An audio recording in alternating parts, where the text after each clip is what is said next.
मी ठाणे जिल्ह्याचा पालकमंत्री असताना प्रत्येक तालुक्यात जनता दरबार घेतले जायचे।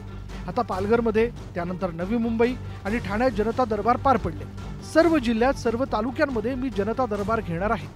पालकमंत्री पदासाठी फार वाद होतात। राज्यात पालकमंत्री पदावरून इतकी बोंबाबोंब आहे। या ठाणे जिल्ह्याचा पालघरसह मी 3दा पालकमंत्री होतो।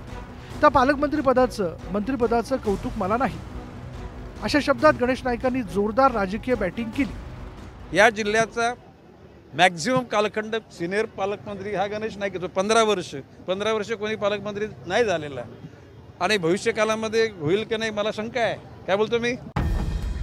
उपमुख्यमंत्री एकनाथ शिंदे यांच्या ठाण्याच्या बालेकिल्ल्यात वनमंत्री गणेश नाईक यांनी जनता दरबाराच्या माध्यमातून सुरुंग लावायला सुरुवात केली आहे। त्यातच क्रिकेट स्पर्धेच्या उद्घाटन प्रसंगी गणेश नाईकांनी 15 वर्ष पालकमंत्री होतो असं वक्तव्य करत विरोधकांना योग्य संदेश दिला।